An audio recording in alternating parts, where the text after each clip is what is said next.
안녕하세요. 안녕하세요. 법률사무소 소연의 김 변호사. 안 변호사입니다. 최근에 어떤 뉴스를 보면 수백 채의 빌라를 갭투자로 매수한 후에 전세보증금을 주지 않아서 결국 검찰에 기소된 사건이 있었습니다. 네, 그러니까 한두 채는 모르겠는데 관련된 분들이 이제 수백 채를 가지고 이렇게 갭투자 형식으로 하다 보니까 당연히 뭐 전세보증금 반환 시기에 제대로 반환을 못했고 전세로 살던 세입자분들께서 공동으로 모여서 고소를 진행했던 그런 사건이었죠. 피해자분들 중에 한 분을 저희가 대리한 적이 있기는 하죠. 네, 그렇습니다. 그분이 처음에 저희에게 사건을 의뢰했을 때는 뭐 수백 채를 가지고 갭 투자를 했던 임대인을 상대로 한다 이런 그런 배경 지식은 전혀 없었고 그냥 단순히 전세 기간이 만료가 됐는데 뭐 이런저런 이유를 대면서 전세금을 반환할 수 없다 이렇게만 나오는 임대인을 상대로 본인이 스스로 해결할 수 없는 것 같아서 저희에게 단순히 전세 보증금을 좀 받아달라 이 정도의 일이었기 때문에 저희도 특별히 뭐 이런 복잡한 내용까지 있을 줄은 예상하지 못했던. 저희는 뭐 하던 대로 일단 내용 증명부터 보내기 시작을 했죠. 네, 그렇죠. 보통 이제 바로 뭐 법적인 소송 절차를 진행하기보다는 내용 증명 한번 이제 저희 법률사무소 이름으로 보내서 의사를 정확히 전달을 하고 그 과정에서 원만히 해결되는 경우도 종종 있으니까 저희도 이제 하던 매뉴얼대로 내용 증명을 한번 보냈었죠. 근데 그 임대인은 일단 송달을 받지 않아서 뭐 어떤 답변도 없이 내용 증명은 그냥 종료가 되었고 그 다음에 지급명령 신청을 진행을 했죠. 네, 내용 증명도 뭐 상대방의 주소를 이제 저희가 정확하게 알 수가 없으니까 알고 있는 주소로 내용 증명을 이제 보냈었는데 당연히 뭐 송달은 안 됐고 뭐 송달이 안 됐으니까 임대인의 뭐 답변을 들을 수도 없었고 그래서 그 다음 수순이 이제 정식적인 소송 절차를 진행할 수밖에 없었는데 바로 이제 본안 소송을 제기하기보다는 아마 일반인들 많이 알고 계신데 지급명령 신청 제도라는 것이 있는데 지급명령 신청 제도를 이용해서 간단하게 저희 의사를 정확히 담아서 신청을 했고 이제 그게 상대방한테 도달이 되는 과정에서 지급명령 신청 제도라는 것은 상대방한테 도달이 되고 상대방이 2주 이내에 이의를 제기하지 않으면 우리가 흔히 말하는 본안 판단에서 판결을 받은 거랑 똑같은 효력을 부여해 주는데 전제는 상대방에게 도달이 돼야 됩니다. 근데 저희 사건에서도 마찬가지로 상대방에게 도달 자체가 되지 않았죠. 그래서 결국은 저희가 지급명령 신청도 실패한 거고 예.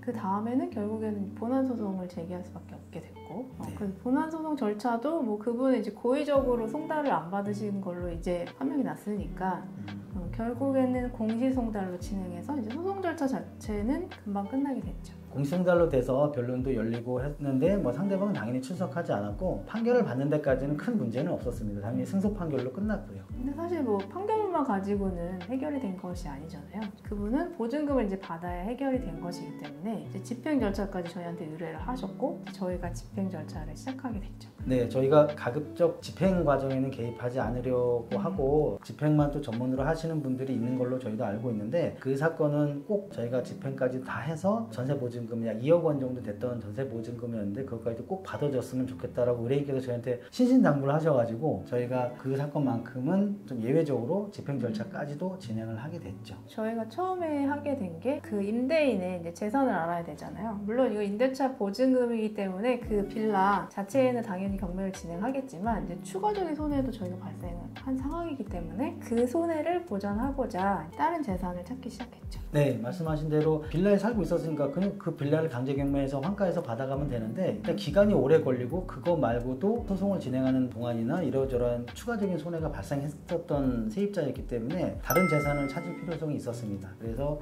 방금 좀 전에 말씀하신 그런 절차의 일환으로 상대방의 재산이 뭐가 있는지 세입자로서는 알 수가 없기 때문에 재산명시 제도라는 것이 있습니다. 그래서 법원에 재산명시 신청을 해서 임대인 스스로에게 임대인의 재산이 어떤 것이 있는지 적어내라 이런 신청을 하게 됐던 것이죠.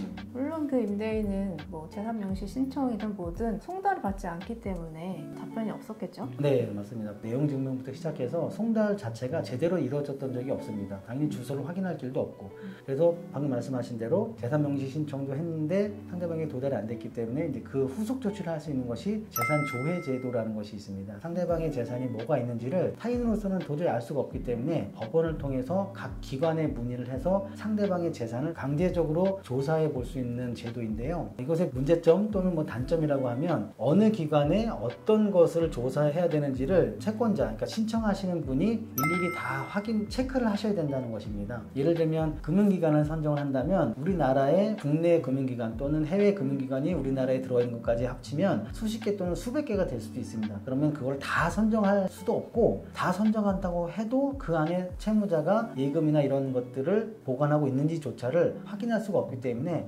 적정한 범위의 것을 선정하는 것이 중요한데, 그러려면 채권자, 우리 사건에서는 임대인 얘기했죠. 임대인이 주로 어느 은행권을 이용하고 있는지를 대략적으로 예측을 해서 그 은행권에 해당되는 범위의 것들만 몇 개를 선정해서 신청할 수밖에 없습니다. 뭐 현실적인 문제상 그렇게 할 수밖에 없는데, 저희인 경우에는 다행히 운이 좋았는지 몇 개를 선정했는데 그 한두 개 은행에 예금을 보관하고 있는 것으로 확인이 됐고, 그 은행에 압류 및 추심 명령 신청을 해서 계좌를 묶어놓는 그런 절차를 취하게 했죠. 네.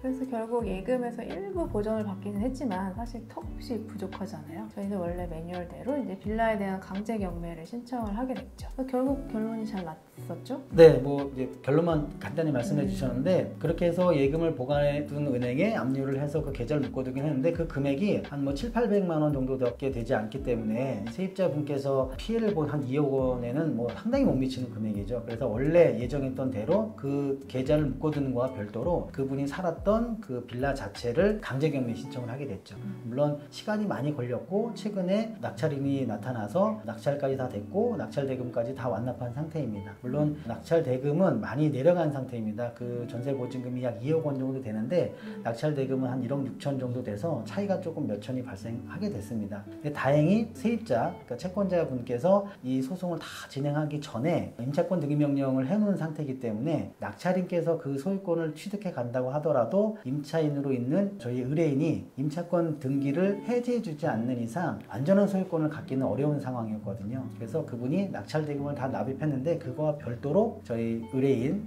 지금 이제 채권자이고 세입자이기도 한 그 의뢰인하고 잘 얘기를 해서 나머지 부족분까지도 자기가 개인적으로 다 변제를 해주는 조건으로 임차권 등기를 해지해주는 이런 합의를 진행하는 것으로 알고 있습니다. 그래서 저희가 민사 판결문을 조금 빨리 받는 바람에 임대차 보증금 자체는 어쨌든 보전을 받았어요. 근데 그런 절차도 사실은 처음에 지급명령부터 시작해서 집행이 끝날 때까지 약 2년 정도가 소요되었거든요. 그 사이에 이제 모녀 사기단이라고 해서 이제 검찰에 기소되기는 했지만 사실 그 돈을 받는 절차는 아니잖아요. 임대차 계약을 체결하실 때 많이 성행하고 있는 갭 투자는 좀 조심하시는 게 좀 도움이 될 것 같아요.